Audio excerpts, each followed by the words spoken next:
미래가 유망한 인공지능 기술에 투자하려면 어떤 기업에 투자해야 할까요? 자율주행 자동차에 왜 GPU가 필요한 것일까요? 엔비디아 사업들 중 가장 높은 매출을 올리고 있는 영역은 무엇일까요? 이번 영상에서 엔비디아에 대한 모든 것을 알아보겠습니다.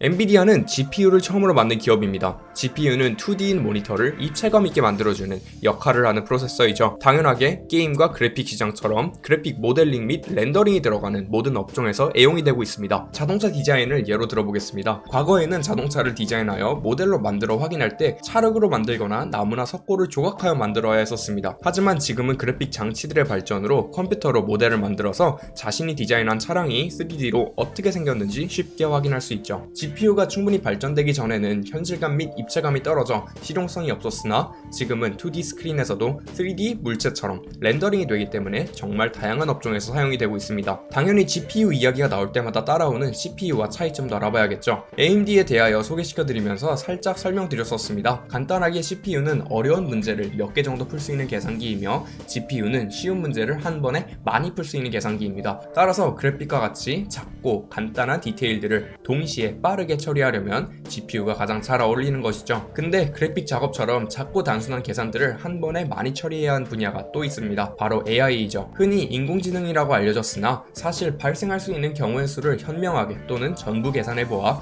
최적의 답을 제시하는 기술입니다. 예시로 어도비의 제품들을 AI를 이용하여 판매할 경우 어떻게 되는지 알아보죠. 어도비에는 아주 다양한 제품들이 있습니다. 근데 유독 포토샵과 일러스트레이터를 사는 고객들은 인디자인도 구매하는 경향성을 보였죠. 그래서 이 아이디어를 가지고 현재 아도비사가 가지고 있는 모든 고객 데이터를 통하여 계산해보니 약 75%의 확률로 이 경향성을 보인다고 합니다. 따라서 포토샵과 일러스트레이터를 보유한 고객들에게 인디자인을 구매하라고 추천을 하면 구매율이 올라가는 동시에 마케팅 비용을 줄일 수 있는 것이죠. 아주 단순한 예시에선 이렇게 되지만 예시를 조금만 더 복잡하게 만들어보죠. 포토샵의 사용량과 일러스트레이터의 사용량이 비슷하며 두 제품 모두 보유하고 있고 두 제품을 매달 최소 17회 이상 이용하는 고객들은 93%의 확률로 인디자인을 구매한다고 합니다. 앞서 찾은 구매율은 75%라면 약간의 조건들을 더 붙이니 무려 93%의 확률로 고객들이 구매하게 되는 것입니다. 이러한 복잡한 조합들을 바로 AI가 알아서 찾아내는 것입니다. 단순한 정보들을 한 번에 많고 빠르게 처리해야 하니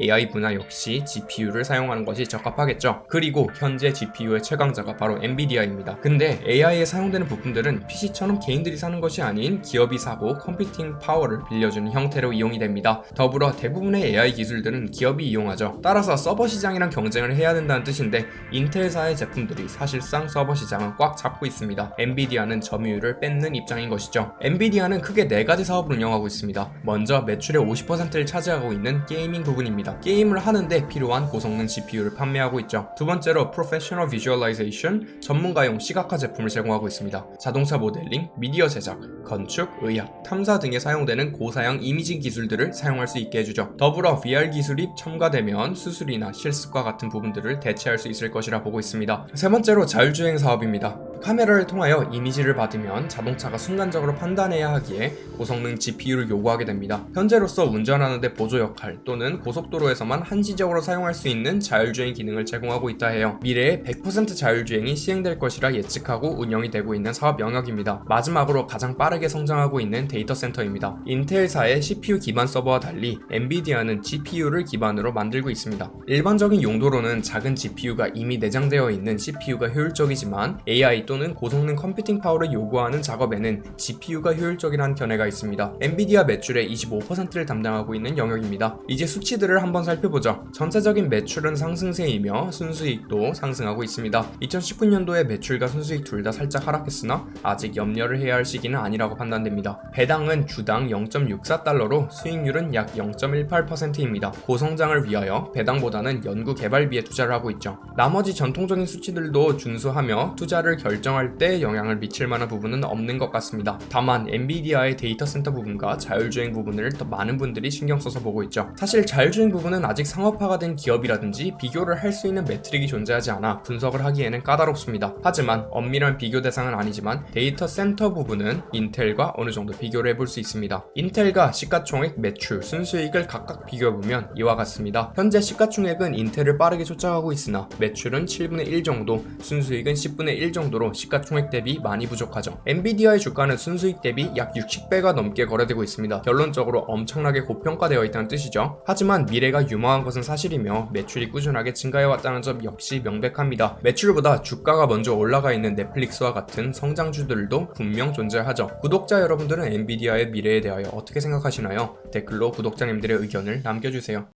오늘 전해드린 투자 이야기 유익하고 재미있게 들어보셨나요? 더 많은 투자 이야기들이 준비되어 있으니 구독과 좋아요 부탁드립니다.